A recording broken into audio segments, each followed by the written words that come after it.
은혜의 말씀은 디도서 2장 14절 말씀입니다. 다 같이 봉독하시겠습니다. 그가 우리를 대신하여 자신을 주심은 모든 불법에서 우리를 속량하시고 우리를 깨끗하게 하사 선한 일을 열심히 하는 자기 백성이 되게 하려 하심이라. 아멘. 오늘 말씀의 제목은 해야 할 일을 했을 뿐입니다 라는 제목이에요. 오늘 이 본문을 보니까 그가 우리를 대신하여 자신을 주심은, 예수님께서 자신을 우리에게 주심은 우리가 모든 불법에서 우리의 모든 죄값을 주님께서 속량하시고 그 다음에 우리를 깨끗하게 하셔서 결국 무엇을 하게 하시기 위해서 그렇게 하셨는가 하는 말씀이 그 뒤에 이어져요. 선한 일을 열심히 하는 자기 백성이 되게 하려 하십니다. 이러한 목표를 가지고 주님께서는 십자가에서 우리의 모든 죄를 담당하신 것이죠. 우리는 사실 그대로 두면 죄를 향하는 그런 속성을 가지고 있어요. 아이들을 보면 아이가 태어나서 뭘 배우지도 않았는데 벌써부터 엄마를 핥히고 꼬집고 하는 모습을 볼 수 있어요. 자기의 뭔가 욕망이 채워지지 않으면 화를 내고 울부짖는 그런 모습을 볼 때 참으로 인간은 이런 죄의 본능을 가지고 태어났구나 하는 것을 우리가 볼 수가 있어요. 이 세상에서는 어떤 규범이 없으면 사람은 선을 행하기보다는 악한 길로 가는 존재, 그런 존재에 불과하고 그렇게 죄성을 가지고 있어요. 그러한 죄의 결과들은 전부 다 형벌을 받아야 되고 죄값을 치러야 되는 그런 운명에 우리가 처할 수밖에 없지만 그 모든 죄의 값을 예수님께서 십자가에서 속량하시고 피 흘리셔서 우리를 깨끗하게 하시고, 그래서 우리가 결국 어떻게 되게 만드시기 위해서 그렇게 피 흘리시고 십자가에서 피 흘리시고 우리를 구원해 주셨는가. 그것은 바로 선한 일을 행하는, 선한 일을 그것도 열심히 하게 하는 하나님의 친백성이 되게 하려 하십니다. 이렇게 말씀하세요. 은혜를 받았으면, 우리가 은혜를 받았다면 그것은 선한 행실로 이어지는 것이 하나님의 뜻이에요. 하나님은 그렇게 선한 일을 하는 사람들을 만들어내기 위해서, 그리고 그런 사람들로 이루어진 하나님의 나라를 이루기 위해서 그렇게 피 흘리시고 십자가에서 돌아가신 것이죠. 그렇게 영원한 생명을 받은 우리는 당연히 선한 일을 행해야 되고 그것이 하나님의 뜻인데, 한 율법사가 예수님에게 나와서 바로 그런 뜻이 혹시 하나님의 뜻인지를 질문하는 그런 성경의 본문이 있어요. 누가복음 10장 25절에 보면 선생님, 내가 무엇을 해야 영원한 생명을 얻을 수 있습니까? 하나님의 뜻이 선행인 것은 맞지만 지금 이 율법사의 질문은 조금 문제가 있는 질문을 하고 있어요. 선생님, 내가 영원한 생명을 얻고 싶습니다. 그런데 무슨 일을 해야 영원한 생명을 얻을 수 있습니까? 선한 행위를 해야 구원을 얻을 수 있다라고 믿는 율법사의 입장에서는 그저 하나님에 대해서 열심히 하나님을 향해서 열심히 뭔가 보여주는, 하나님의 어떤 명령에 율법에 순종하는 그러한 일만 잘하면 영원한 생명을 얻을 것이라는 그런 생각이 있어요. 그래서 예수님에게 이렇게 질문했어요. 영생은 예수 그리스도를 믿음에서 나오지만 지금 이 율법사는 이 예수님에게 내가 무엇을 해야 영생을 얻을 수 있습니까? 이렇게 질문한 것이죠. 예수님은 그 율법사에게 바른 가치를 가르쳐 주시기 위해서 27절에 내 마음을 다하고 정성을 다하고 뜻을 다하고 힘을 다하고 뜻을 다하여 주 너의 하나님을 사랑하라. 그리고 내 이웃을 내 몸과 같이 사랑하라 라고 명령하세요. 이 율법사는 평생을 아마 하나님을 사랑하는 일에 매진해 왔을 거예요. 그 일에 대해서는 그 누구보다 더 위대한 사람이에요. 매일 기도를 드리고 정기 기도를 드리고 금식 기도를 드리고 그리고 10의 1조를 빠지지 않고 바치는 그러한 철저한 율법적인 행위를 통해서 하나님을 이토록 내가 사랑합니다 라고 그렇게 자부해 왔던 사람이에요. 이 사람에게 예수님은 마지막에 내 이웃을 또 내 몸과 같이 사랑하라 라는 추가된 명령을 하세요. 이 율법사는 자기가 하나님을 그렇게 충실하게 섬기는 그것과 비해서 세엘이나 다른 죄인들이나 많은 유대 민족 가운데서도 그런 종교적인 행위를 제대로 하지 못하는 사람들을 비판하고 판단하고 정죄하는 그런 일을 서슴지 않고 해왔던 사람일 것이기 때문에 예수님은 그 사람이 부족한 것, 즉 이웃을 사랑하는 그 마음을 주문한 것이죠. 그렇게 하나님을 사랑하는 것만큼이나 이웃을 사랑하라고 그렇게 예수님은 명령하셨어요. 이 율법사는 예수님이 자신의 내면의 모순을 정확하게 직시해서 그렇게 내 이웃을 내 몸과 같이 사랑하라 라고 명령하셨을 때 갑자기 궁금해졌어요. 자기는 도대체 어떤 이웃을 가지고 있는 것일까? 이제까지 한 번도 주변의 사람들을 그렇게 하나님을 사랑하는 것만큼이나 사랑했던 적이 없던 율법사는 그것이 궁금했어요. 그래서 예수님에게 되려 질문했어요. 누가복음 10장 28절에 보면 그러면 누가 내 이웃입니까? 아주 어처구니 없는 질문이죠. 사실상 늘상 이웃들과 함께 그렇게 동고동락하면서 살았다면 이웃이 누구입니까? 라고 물을 리는 없겠죠. 그런데 이 율법사의 그런 모순을 잘 아시는 예수님의 그 질문에 율법사는 아주 기본적인 질문을 하고 있는 거예요. 누가 내 이웃입니까? 예수님은 이 율법사에게 한 예화를 들어서 설명하세요. 그것이 바로 유명한 선한 사마리아인 비유예요. 한 유대인이 예루살렘에서 여리고로 내려가던 길에 강도를 만났어요. 그래서 법안 죽을 만큼이나 맞았어요. 그래서 길 한 구퉁이에 팽개쳐져 있는 그런 모습으로 이제 팽개쳐져 있었어요. 그런데 거기를 지나가던 유대 제사장이 그 맞아 있는 강도 만난 사람을 보고 그냥 지나갔어요. 그리고 레위인, 성전을 섬기는 레위인도 그 모습을 보고 지나갔어요. 그러한 예와 함께, 그런 이야기와 함께 예수님이 하신 말씀이 33절에 그러나 어떤 사마리아 사람은 여행 중에 그 길로 지나다가 그를 보고 불쌍한 생각이 들었다 라고 제시하세요. 지금 이 예화는 예수님의 목소리예요. 예수님의 목소리고 예수님의 가치관을 담고 있어요. 그런데 지금 질문이 내 이웃이 누구입니까? 라는 질문에 예수님이 하시는 말씀이 이 사마리아인은 그를 보고 불쌍한 생각이 들었다라고 제시하세요. 이것은 예수님의 가치관이 담겨 있어요.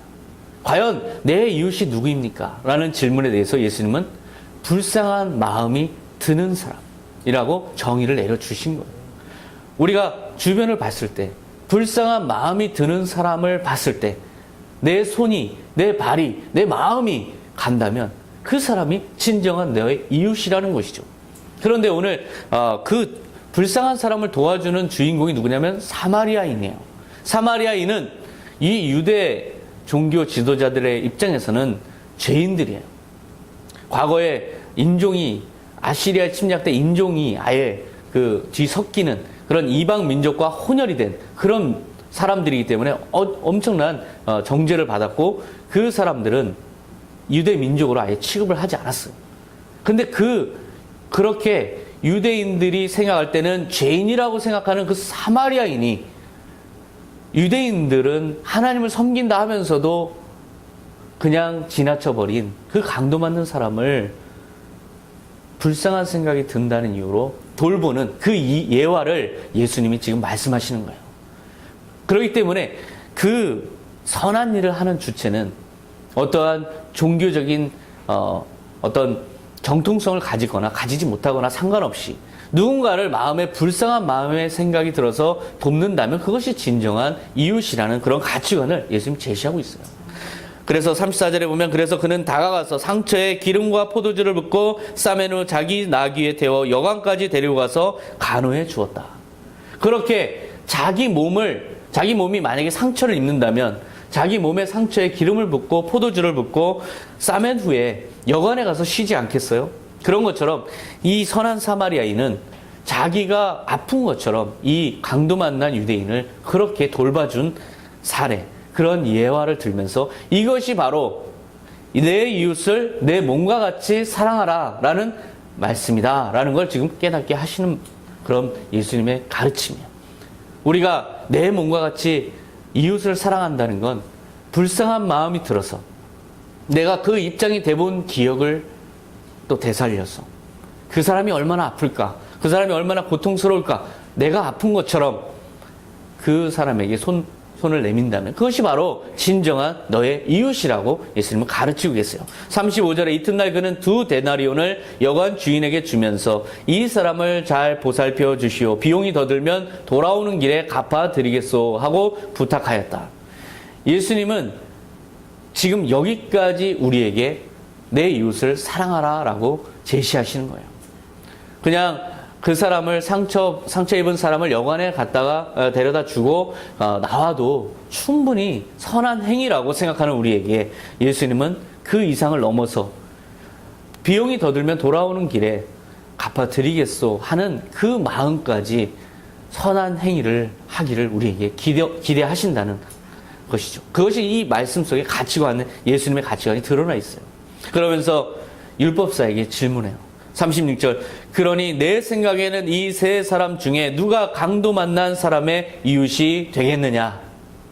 지금 이 말씀은 이 율법사에게 대한 질문이 아니에요.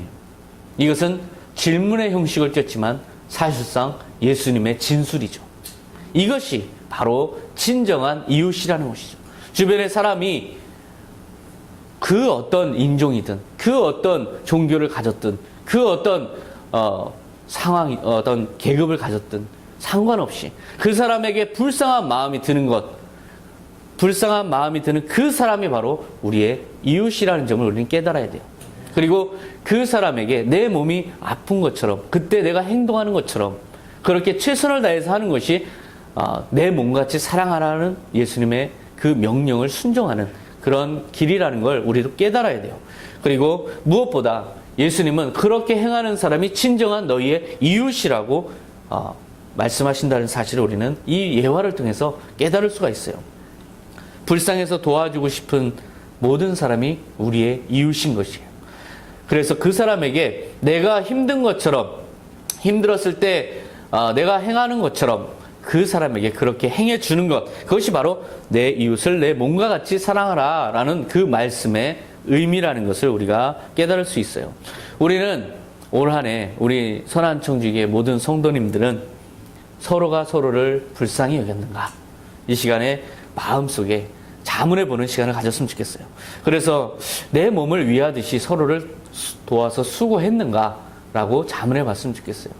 제가 생각할 때는 우리 모든 성도님들은 다 그렇게 사셨어요. 그렇기 때문에 오늘 이 자리까지, 여기까지 우리가 온 것이죠.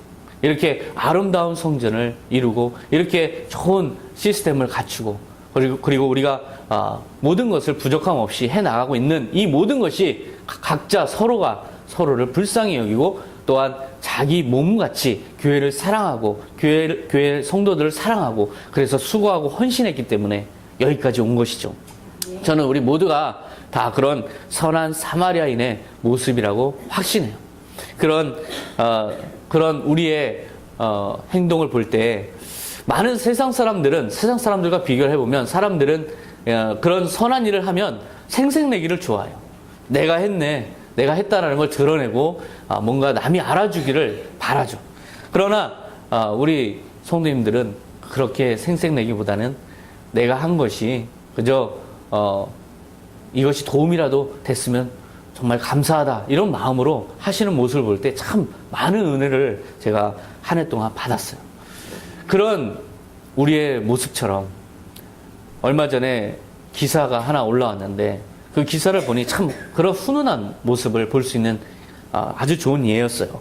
두 육군 상병이 폐지를 줍는 그 할아버지의 수레를 끌어준 그런 이야기였어요.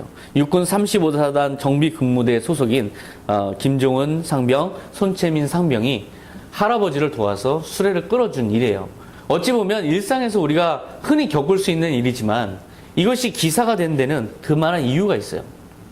이 두 상병은 외박을 받아서 이제 부대를 나왔어요. 그래서 임실의 부대에서 이제 전주까지 와가지고 외박을 이제 즐길 숙소를 이제 잡으러 이제 가던 중이었죠. 그런데 할아버지가 폐지를 잔뜩 실은 수레를 끌고 혼자 힘겹게 가고 있는 거예요. 그래서 두 상병은 뒤에서 밀어줬어요.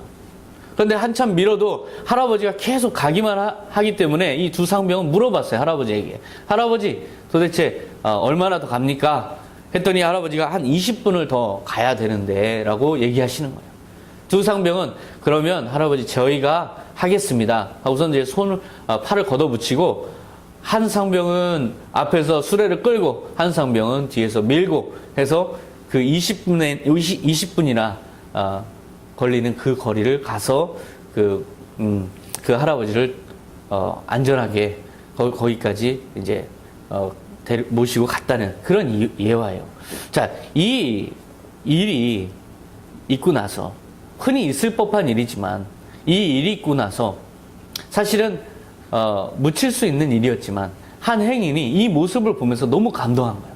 그래서 이것을 사진으로 찍어서 SNS에 올린 것이 이게 화제가 돼서 한 달이나 지나서 이 일을 한 지 한 달이나 지나서 이게 화제가 되고 기사화가 돼서 이제 기자가 이 두 상병을 찾아갔어요. 그래서 어떤 마음으로 그런 일을 했습니까? 라고 했더니 이 두 상병이 대답한 그 대답이 저의 마음을 아주 크게 울렸어요. 군복을 입은 사람이라면 어려움을 겪는 국민을 돕는 것이 당연하다고 생각했습니다. 당연한 일이 마치 대단한 일인 것 마냥 화제가 된 것이 쑥스럽습니다. 이 두 청년의 행한 일은 아주 일상적인 일일 수 있어요.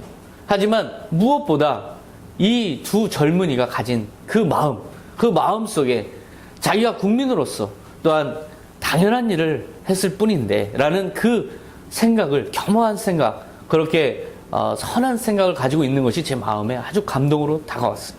35사단 사단장님은 특별히 이 두 상병을 불러서 표창을 주고 4박 5일이나 되는 휴가를 포상으로 내렸다는 그런 이야기를 전해 들었어요.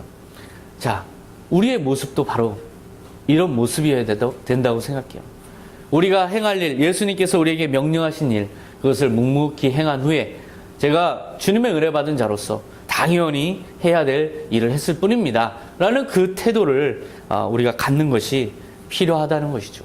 그랬을 때 주님께서 그것을 외면하지 않으세요. 이 사단장이 포상을 한 것처럼 예수님도 그렇게 영원한 상급으로 우리에게 갚아주신다고 약속하셨어요. 이웃을 섬기는 마음으로 우리 여러분들도 한 해 동안 이렇게 선한 청지 교회를 잘 섬겨 오셨어요. 그래서 우리 교회가 이제 든든히 세워져 가고 이제 내년에는 힘있게 성장하는 교회로 그렇게 발돋움할 수 있게 된 것, 우리 모두가 그런 마음이었어요. 그저 당연히 해야 될 일을 지금 하고 있는 것입니다 라고 하는 생각이었어요. 이렇게 촬영으로 봉사하시고 또한 많은 아이들을 또 섬기면서 봉사하시고 또 교회 청소와 또한 교회를 놓고 기도하는 기도사역, 그리고 인문학 강연, 여러 가지 행사를 또 알리는 그런 역할, 그리고 물질적으로 섬기는 역할, 그 모두가 다 모아져서 오늘 이렇게 아름다운 연말을 맞게 된 것 같아요. 이것이 바로 여러분의 그 생각 때문이었어요. 주님을 위해서 내가 주님께 은혜를 받았으니 이렇게 하는 것은 마땅한 일이다라는 여러분의 그 생각이, 참 아름다운 생각이 이뤄낸 아주 좋은 결실인 거죠. 이렇게 우리는 그러한 마음으로 당연한 일을 했을 뿐입니다 라는 마음으로 그렇게 주님을 섬기는 자세가 필요해요. 그러한 또 모습을 보여주는 아주 감동적인 또 예화가 있어서 이 연말 마지막 예배에서 나누고자 합니다. 대전경찰청의 황인호 경위님 이야기예요. 이분은 1999년에 자녀가 백혈병에 투병 중이었어요. 그래서 골수를 기증할 사람을 기다리고 있었어요. 그런데 기다리다 보니까 백혈병 환자들이 의외로 굉장히 많다는 걸 깨달았어요. 그래서 그냥 골수 기증자만 기다릴 게 아니라 내가 먼저 골수를 기증해야겠구나 해서 황인호 경위는 그때 자기가 먼저 골수를 기증했어요. 그리고 나서 그 정성과 그 마음이 통했는지 바로 골수 기증자가 나타나서 아이가 백혈병에서 회복됐어요. 그리고 나서 10년도 넘게 지난 어느 날 병원에서 연락이 온 거예요. 혹시 일치하는 환자가 있는데 골수를 기증해 주실 의향이 있습니까? 라는 그런 전화를 받은 것이죠. 이 황인호 경위는 사실상 거절해도 상관없어요. 이미 아이도 다 낳았고 이제 자기도 일상으로 돌아가서 일을 하고 있는데 이 골수 기증한다는 건 참으로 좀 불편한 일이 많거든요. 이 백혈병, 이 골수 기증을 하려면 뼛속에서 피를 뽑아야 되고, 그래서 촉진제 주사를 맞아야 돼요. 그러면 허리가 아프고 미열이 계속 있어서 생활이 아주 불편한 그런 고통을 감수해야 돼요. 그리고 그런 이유로 이제 사람들이 골수 기증을 서약하고 나서도 막상 또 환자가 나타나서 기증하게 되면 거부하는 일들이 종종 있어요. 그런데 이 황인호 경위는 기꺼이 그것을 수락했어요. 그래서 3개월 동안 이제 대작전에 들어갔죠. 술과 담배를 다 중단하고 운동을 하고, 그럼 3개월 동안의 노력이 있었어요. 그리고 나서 골수 기증을 했어요. 그래서 화제가 된 거예요. 이렇게 누군가로부터 받은 은혜를 감사해서 또 다른 누군가에게 자기가 도움이 될 수 있다면 3개월 동안 불편함을 견디면서 그 일을 하는 것을 묵묵히 그렇게 할 수 있다는 건, 그것은 참으로 선한 마음이라고 볼 수가 있어요. 그분이 그렇게 행한 선한 일 때문에 기사가 돼서 이분을 인터뷰를 했는데, 이분도 비슷한 말을 하는 거죠. 알려지는 게 부끄럽습니다. 마땅히 해야 할 일을 했을 뿐입니다. 이렇게 고백하는 그 기사를 읽고 제가 참 눈시울이 붉어졌던 기억이 있어요. 이것이 바로 진정 선한 이웃인 것이죠. 그리고 진정 선한 청지기의 모습이에요. 그래서 예수님은 선한 청지기 모델로 누가복음 17장 10절에 말씀하고 계세요. 이와 같이 너희도 명령받은 것을 다 행한 후에 이르기를 우리는 무익한 종이라 우리가 하여야 할 일을 한 것뿐이라 할지니라. 선한 청지기 교회, 어떤 성도들로 채워져야 될까? 바로 자기 자신을 무익한 종으로 의식하는 그런 사람들로 채워질 때, 이것이 바로 선한 청지기 교회예요. 그렇게 우리가 한 일은 그저 해야 할 일을 했을 뿐입니다 라고 고백하는 사람들이 모인 곳, 이것이 바로 천국인 거죠. 천국이 다른 데 있는 것이 아니에요. 그저 자기들의 서로가 서로를 불쌍히 여기면서 도와주는 일에 대해서 그죠, 마땅히 해야 될 일을 했을 뿐입니다 라고 생각하는 사람들이 모인 곳, 그것이 바로 하나님의 나라인 것이에요. 그래서 천국에 가면 그렇게 겸손하게 선하게 살아가는 사람들로 가득 찬 곳이 바로 하나님의 나라인 거예요. 그곳에서는 걱정도 근심도 없어요. 모든 것들을 서로 돕고 서로 화목하고 서로 기뻐하고 칭찬하고 서로 사랑하기 때문에 그곳은 영원히 행복이 넘치는 곳이죠. 바로 그런 곳을 오늘 우리 자신부터, 지금부터 여기에서 이뤄나가는 것, 그것이 바로 선한 청지기 교회가 추구하는 가치예요. 내가 먼저 그렇게 선한 청지기가 되기 위해서 노력하는 자세가 필요한 것이죠. 우리 선한 청지기 교회 성도 여러분들은 교회 이름을 선한 청지기 교회라고 한 덕에 한 해 동안 수백 번 넘게 선한 청지기라는 그런 단어를 사용하셨을 거예요. 듣기도 그렇게 많이 들으셨고, 그러면서 마음 한편에 도대체 선한 청지기가 무엇을 의미하는가라고 많이 생각하셨을 거예요. 그런데 오늘 누가복음 17장 10절에 예수님이 정의 내리신 거예요. 무익한 종입니다 라고 고백하는 자들, 예수님의 종이기 때문에 그저 은혜에 감격해서 저는 무익한 종입니다 라고 고백하는 자들의 교회, 그리고 마땅히 해야 할 일을 했을 뿐입니다 라고 겸손하게 고백하는 자들의 교회, 이것이 바로 선한 청지기 교회인 것이죠. 이런 자들을 예수님은 사랑하시고 이런 자들을 기대하시고 이런 자들에게 더 큰 걸로 맡겨주시는 것이에요. 그래서 우리 교회가 나아가는 방향은 바로 이런 무익한 종의 겸손한 자세라는 것을 여러분들 꼭 기억하시기 바랍니다. 그런데 예수님께서는 그렇게 우리에게 무익한 종으로서 그렇게 묵묵하게 사명만 감당하라고 그렇게 강요하시는 분이 아니세요. 오히려 그러한 선한 행동들을 통해서 예수님은 영원히 칭찬하실 그러한 일들을 우리가 행하기를 원하시는 것이죠. 우리 자녀가 몇 년 전에 아주 선한 일을 했어요. 우리가 다시 기억을 떠올리면서 그 자녀의 일을 이야기하죠. 이때 얘가 이랬어. 그때 참 엄마 아빠가 너무나 기뻤어. 그렇게 기억을 되살려서 얘기를 하죠. 그걸로 끝날까요? 그렇지가 않아요. 나중에 결혼하고 나서 또 아이를 낳았을 때 그 아이에게 너희 아버지는, 너희 어머니는 이랬어 라고 또 얘기하겠죠. 그렇게 영원히 그 선한 하나의 일을 기억해 주신다고 예수님께서 말씀하세요. 소자 하나에게 물 한 대접 대접한 것도 하늘에서는 큰 상이 있다고 말씀하셨어요. 그렇게 우리가 행한 일들은 예수님께서 영원히 기억해 주시는 것이죠. 옥합을 깨뜨린 여인에게 예수님께서 내가 전해지는 곳마다 이 여인도 함께 기념하라 라고 말씀하신 것처럼 우리가 행한 작은 선행들은 그냥 끝나버리고 묻혀지는 것이 아니라 그 모든 것을 CCTV로 촬영해 놓으신 예수님께서 영원한 시간 동안 계속해서 이 자의 이 행한 일을 보아라.